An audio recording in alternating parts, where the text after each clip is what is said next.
Welcome back to another Escape from Tarkov video. Today, I'm covering the meta M1A build, but also presenting some alternative builds that aren't much worse, but cost less.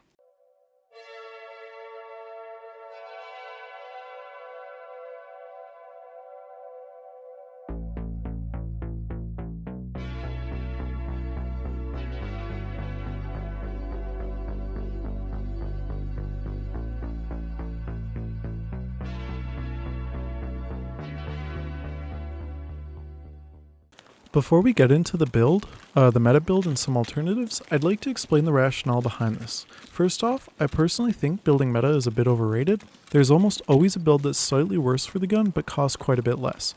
Generally, this is because of just a couple of pieces, and for most guns, it's the pistol grips, stocks, handguards, and foregrips that really determine these stats.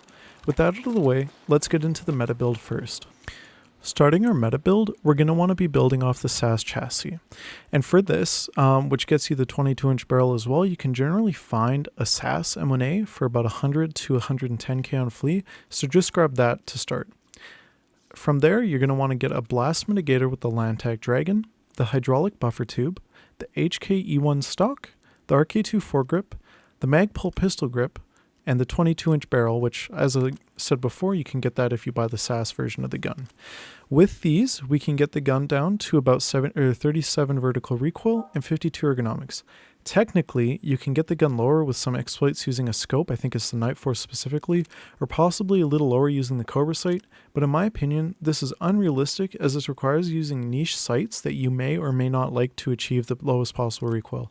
So 37 is going to be the base recoil before you put any kind of scopes on it, so that you don't have to worry about using scopes you might not like. The build looks to be about 200k on 80k on Flea, but this is with the RK2 being completely unavailable at the time of the video, so expect another 30k or so for the foregrip, which means the build is nearly 310,000 rubles to build. Hey everyone, I just wanted to interject here. As of now, patch 12.8 is out, and a few changes have happened to the parts. And as you guys can see, the M1A now gets down to 38 recoil instead of 37, and it has 49 ergo instead of 52 with the 20 round mag. Now, back to the video. So going off this build, I'm going to modify the meta build specifically with a couple of parts to bring down the cost, with a focus on keeping recoil low, and then a more ergonomic centric build. So what I mean by that is I'm going to have a build that's cheaper, but it still has lower recoil, just not as low. And then I'll have another build that's going to be more ergonomic centric. So it's going to have higher ergonomics, but it's going to have a bit more recoil than both of the previous builds. So for my suggested alternative builds, I have two.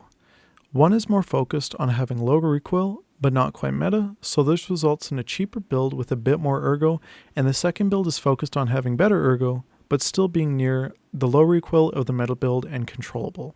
For the first alternative build, all you're going to do with the meta build is swap out the pistol grip for a Hogue black pistol grip, an MOE carbine stock with a rubber butt pad. And what you could do if it is cheaper, use a CTR stock. It has the exact same stats as an MOE with a butt pad, I think, maybe 1% difference somewhere. And then next, you're going to want an RVG foregrip.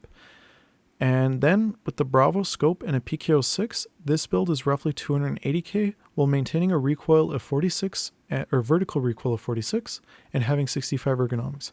And I will mention that the meta build that I created was with the Bravo and the PKO6, and I think combined those are worth 70k together, which means that realistically, if you're building the build without a scope or choosing whatever scope you want, subtract 70k from 310, so you get about 240k before you put a scope on it.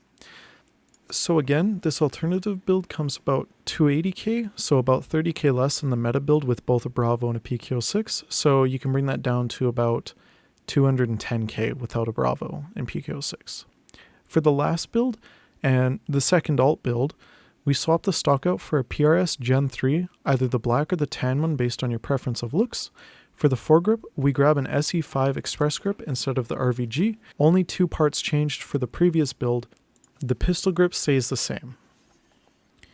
So the build comes out to about 60 vertical recoil and has 76 ergonomics.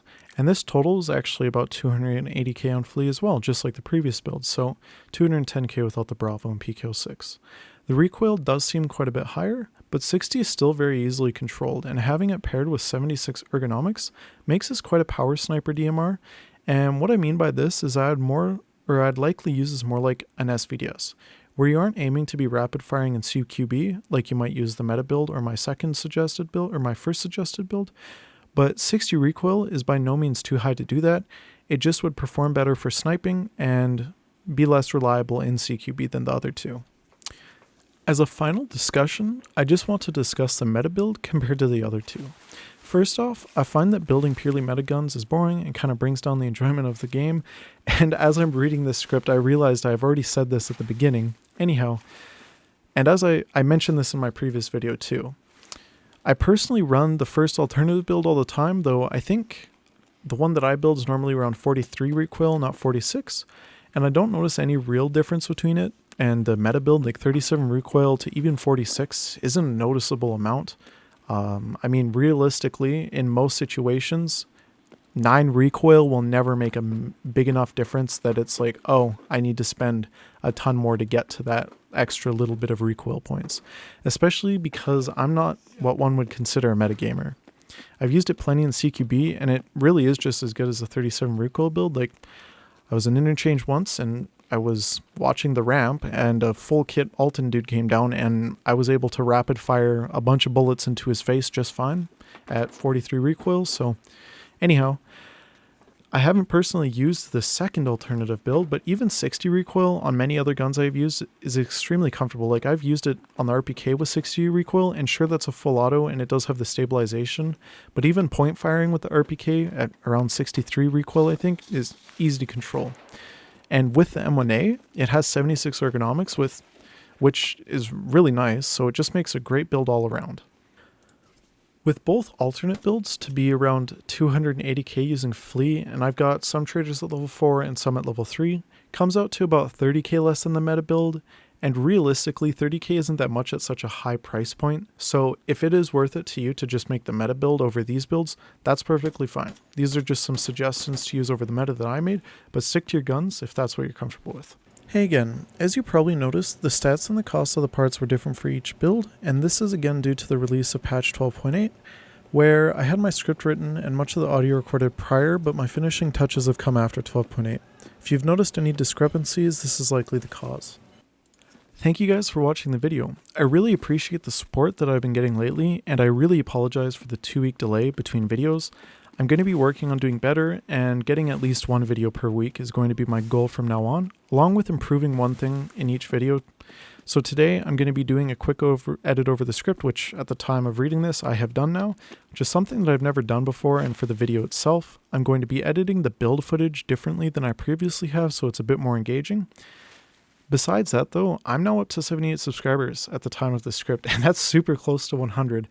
I am absolutely amazed that the channel even got past 50, and so when I reach 100, maybe I'll do a vlog, not sure, but we'll figure it out as it goes. And if you guys remember, I've got a Discord, which you can join down below, so feel free to join that and you can chat with me in there, and I also post frequent updates, which is mostly me just rambling in the announcements channel about what I'm doing in my recent videos, so feel free to join that, and I'll see you guys in the next video.